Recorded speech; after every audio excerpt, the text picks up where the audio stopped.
Hey everybody, it's Michelle here from Fine Natural Hair and Faith, and in today's video I will be sharing how to detangle fine hair better. So this video is video number 3 in the series of doing fine hair better. I'm going to go into the exhaustive process of how you can detangle your hair so that you mitigate breakage, because there is not going to be no breakage. It's just impossible to do your hair in a way that there is no breakage at all. But what you want to do is eliminate excess breakage. So I'm going to share with you the 2 ways that you can detangle, but while the methods may be the same in how you do it, there are some differences. So the first way is dry detangling and the second way is wet detangling. And when I say dry detangling, I don't mean bone dry. I have my hair right now in sections. I literally just sectioned off my hair to dry detangle, but there are some things that I did to make it so that my hair is not actually very, very dry. And I will share with you how I got into these sections in just a moment. Before I do, because once I start to detangle, I'm not going to talk through the video, I'm going to voice over it. So I just want to share with you like how I got to this point. First off, you always want to use gloves. Gloves are just, it's not, some people say they can't feel the hair when they use gloves, but what it does is it provides you with some slip against your hair so that you're not breaking it while you're taking it apart. There's no risk of your nails getting caught or your rings or anything like that getting caught in your hair. I usually take my rings off. I left them on this time, but you know, to wash, I do take the rings off. But to detangle, when I'm doing it dry, I have my rings on and it's usually not an issue. Another point to note is that there are reasons why you would dry detangle versus wet detangle. So to dry detangle, again, not being bone dry, there may be a few reasons for that. And that would be 1, you've had a protective styling for a really long time and you need to remove shed hair before you actually wash your hair. 2 is you are not quite ready to wash your hair and you're between wash days and you just need to remove, you know, the tangles. And the 3rd reason, which is what happened with me, and I actually did this on purpose so that I could demonstrate in this video, is I laid on my hair at night without really protecting it. So I'm doing it for you guys. But seriously, even though I did lay on my hair unprotected, I had it up in a puff. I just laid on it and I knew it would get a bit tangled, but we're about day, let's see, that was about day 4 now. And I'm going to show you how I dry detangle using this method. Starters, the best detangling tool you have at your disposal is your fingers. You want to start off with any detangling, be it dry or wet, using your fingers.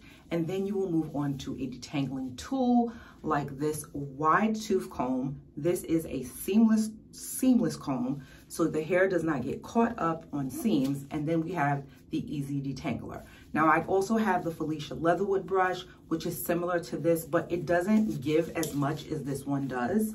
And the reason you want a lot of give is because you want it to give with your hair. So you can adjust this bar to be higher or lower to determine like how much, you know, how wide you want the brush to be. Usually you have to just pop it off. I'll take it off for the purpose of demonstration. Or you could slide it down. You could typically just slide it down. I'm going to reapply it. So I want this bar in the middle, which gives me a lot of width for my hair to slide and go through the sections of the brush. I'm going to show you how I dry detangle my hair now, but I want to also show you how I wet detangle it when I'm in the shower. And for that, I do use the comb versus the brush. But let's start the dry detangling process. And I'm not going to talk anymore while I'm actually doing it because I need to concentrate. Sectioning is the first step you want to take when dry detangling. Using gloves gives your hair a little extra protection or slip from breakage caused by the friction created when detangling. As you can see here, my hair is pretty tangled, even though it was up. So I have my clips, a softening oil, and a moisturizer. To start, I'm going to mist my hair with water to give it some pliability.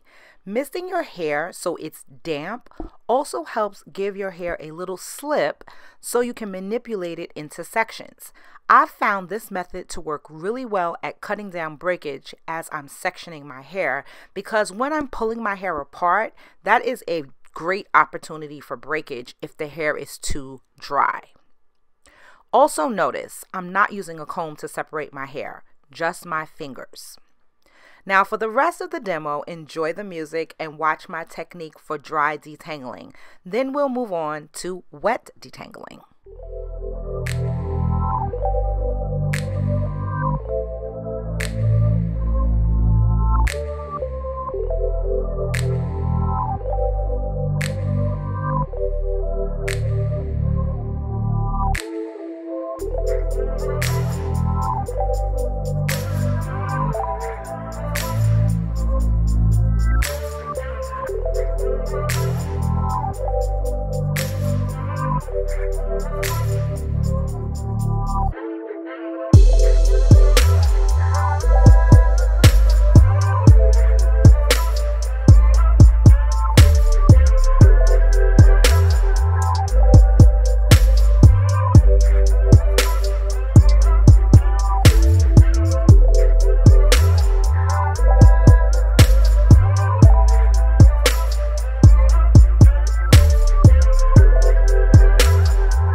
As you can see here, I came upon a knot. And one way to break down that knot without losing too much hair is to use the softening oil, start to separate it, and notice I took one glove off so that I could feel it. Then you can take a needle, like a needle from a needle and thread set, and work that knot out as close down to one single strand of hair as possible. And if necessary, you can cut the rest, but you want to isolate the knot.